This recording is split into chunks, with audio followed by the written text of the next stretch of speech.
सोचो एक ऐसी जगह हो जहां पर आप रात में 2 बजे भी घर से बाहर निकल सको। काम का स्ट्रेस हो, एंजाइटी हो, घर के अंदर घुटन हो रही हो तो घर से बाहर निकलकर ठंडी हवा में सांस ले सको, थोड़ा रिलैक्स फील कर सको। ठंडी हवा हो, सुकून हो, खुला आसमान हो और चांद हर कदम पर आपके साथ हो। और सबसे अच्छी बात, जहां पर कोई आपको घूरे ना, आपका पीछा ना करे, सिर्फ इसलिए क्योंकि आप इतनी रात में अकेले घर से बाहर हैं। जहां पर आप अकेले चल सको, अपनी मर्जी से जी सको और बस एक इंसान की तरह ट्रीट की जाओ, ना कि एक देवी बनाकर 4 दीवारी के अंदर कैद कर दी जाओ। जहां पर आप जो चाहो वो पहनो और कोई आपको जज ना करे। ये सारी बातें कोई इमेजिनेशन नहीं है, बल्कि हकीकत में ऐसी जगह एग्जिस्ट करती हैं। आइसलैंड, नॉर्वे, स्वीडन, न्यूजीलैंड और भी ऐसे कई देश हैं जहां पर लड़कियां रात में भी अकेले घर से बाहर जा सकती हैं। रात में अकेले ड्राइव कर सकती हैं, काम कर सकती हैं, जो चाहे वो पहन सकती हैं, शॉर्ट्स, बिकनीज, एनीथिंग। अपनी सोशल लाइफ को एंजॉय कर सकती हैं।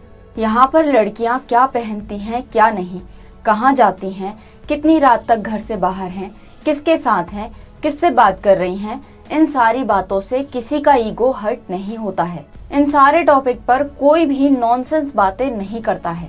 तो सवाल ये है कि ऐसा क्या अलग है इन देशों में जो हमारे देश में नहीं है।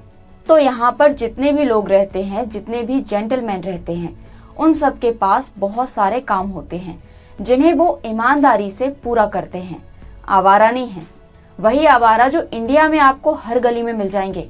तो वो किसी की भी जिंदगी में घुसने का, किसी को भी जज करने का, किसी के भी कैरेक्टर का पता लगाने का और उसको ठीक करने का ठेका नहीं लेते हैं। एक्चुअली इन देशों में बचपन से ही सिखाया जाता है कि रिस्पेक्ट का मतलब क्या होता है, कंसर्न का मतलब क्या होता है। यहाँ पर कानून सिर्फ लिखा हुआ नहीं होता है, बल्कि अप्लाई भी होता है। इन देशों में लड़कियों की फ्रीडम को कंट्रोल करने के बजाय लोग अपने बिहेवियर को कंट्रोल करना सीखते हैं। इसलिए वहाँ पर रात सिर्फ रात होती है, कपड़े सिर्फ कपड़े और एक इंसान सिर्फ एक इंसान होता है। इन देशों में सिस्टम स्ट्रॉन्ग है, लॉ स्ट्रिक्ट है और माइंडसेट हेल्दी। अगर ये सारी चीजें एक साथ हमारे देश में भी अप्लाई हो जाएं, तो दूसरे ही दिन से भारत में क्राइम रेट बहुत कम हो जाएगा। तो क्या इन देशों में क्राइम नहीं होते हैं? होते हैं, पर क्राइम रेट बहुत ही कम है। और अगर कोई हीनस क्राइम होता है तो विक्टिम को जज नहीं किया जाता है। उससे ये नॉनसेंस सवाल नहीं पूछे जाते हैं कि तुमने क्या पहना था, किसके साथ थी, कहाँ थी, टाइम क्या था। सवाल सीधे क्रिमिनल से पूछा जाता है कि तुमने क्राइम क्यों किया। एक्शन बहुत जल्दी लिए जाते हैं, जल्द से जल्द केस की सुनवाई होती है और क्रिमिनल को सजा। ये सुरक्षित और सभ्य देश किसी दूसरी दुनिया का हिस्सा नहीं है, बल्कि इसी दुनिया में है। तो इंडिया भी एक सेफ कंट्री बन सकता है। और सेफ्टी सिर्फ पुलिस और लॉ से नहीं आती है। सेफ्टी सिस्टम, सोच, जिम्मेदारी और बदलाव से आती है। भारत में सबसे ज्यादा जरूरी है माइंडसेट चेंज करना। रिस्पेक्ट और कंसर्न का मतलब क्या होता है, ये सब बचपन से ही सिखाना होगा और हमें भी सीखना होगा।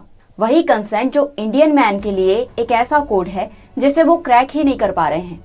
बहुत ही आसान और बहुत ही जरूरी शब्द है कंसेंट, पर उसे समझाने के लिए एक पूरी सीरीज बनानी पड़ी। अच्छी बात यह है कि कुछ लोगों को, स्पेशली कुछ लड़कों को, इसका मतलब समझ में आया है और वो इसके अगेंस्ट नहीं है, बल्कि इसके सपोर्ट में है। पर कुछ लोगों को पूरी सीरीज देखने के बाद भी इसका मतलब समझ में नहीं आया है। कंसेंट का मतलब होता है सहमति, और ये कंसेंट आप जब चाहें, जिस समय चाहें वापस ले सकते हैं। अपना कंसेंट कभी भी वापस लेने का अधिकार सभी के पास होता है। No, it's a very simple word. ये अपने आप में एक पूरा जवाब है। ना का मतलब सिर्फ ना होता है। लड़कियां ऑब्जेक्ट नहीं हैं, बल्कि जीती जागती इंसान हैं। लड़कियों की फ्रीडम आपके लिए इनविटेशन नहीं है। ये सारी बातें घर और स्कूल दोनों जगह पर सिखानी चाहिए। सभी पेरेंट्स को खास तौर से अपने लड़कों को ये सिखाना होगा कि तुम चाहे दिन में बाहर निकलो या रात में, पर तुम्हारे बाहर निकलने का ये मतलब बिल्कुल भी नहीं है कि तुम्हें लड़कियों को हरेस करने का, उनका करने का लाइसेंस मिला है। बिल्कुल भी नहीं। Strong law, fast justice. Law strong होना चाहिए, फास्ट इन्वेस्टिगेशन होना चाहिए, टाइम बाउंड जस्टिस मिलना चाहिए। एक अपराधी को उसके अपराध की जल्द से जल्द और कड़ी से कड़ी सजा मिलनी चाहिए। Police training improve. Police training केवल शारीरिक ही नहीं, बल्कि व्यावहारिक और संवेदनशील भी होनी चाहिए ताकि हर स्थिति को एक प्रोफेशनल तरीके से संभाला जा सके। Accountability fix. अगर पुलिस या सिस्टम कहीं फेल होते हैं तो उसकी रिस्पॉन्सिबिलिटी क्लियर हो। इसे आसान भाषा में समझते हैं। मान लो किसी इलाके में कोई क्राइम होता है। अब दो तरह के हालात बन सकते हैं। बिना जवाबदेही वाला सिस्टम। पुलिस कहती है कि इसमें हमारी कोई गलती नहीं है, वो तो लड़की ही घर से बाहर थी, या हम क्या करें, अपराधी भाग गया। क्योंकि यहाँ पर कोई भी अपनी जिम्मेदारी नहीं लेता है तो इसी को कहते हैं जीरो अकाउंटेबिलिटी। जवाबदेही वाला सिस्टम, अकाउंटेबिलिटी फिक्स। यहाँ पर यह तय होता है कि उस टाइम पर उस इलाके की सुरक्षा की जिम्मेदारी कौन से अधिकारी की थी। अगर पेट्रोलिंग नहीं हुई तो क्यों नहीं हुई। अगर सिस्टम फेल हुआ तो उस अधिकारी पर कार्रवाई होगी जिसने अपना काम ठीक से नहीं किया।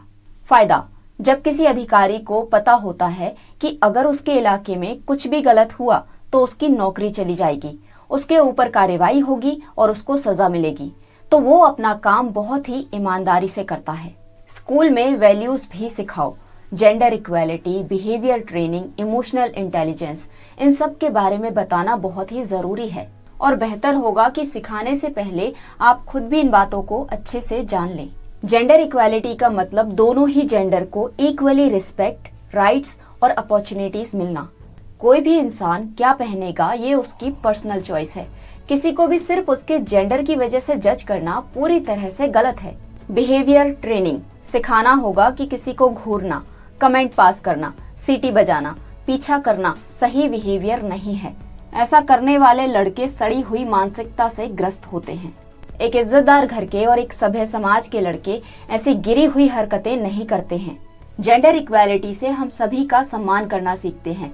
बिहेवियर ट्रेनिंग से हम सही तरीके से रहना सीखते हैं।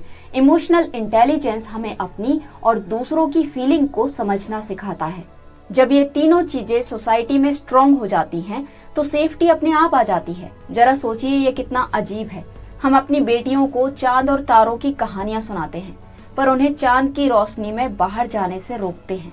ऐसा नहीं है कि इंडिया में सारे के सारे लड़के खराब हैं। इंडिया में भी बहुत अच्छे लड़के हैं, जेंटलमैन हैं, जो सच में बहुत रिस्पेक्ट डिजर्व करते हैं। पर अभी भी एक सेफ कंट्री के लिए काफी नहीं है।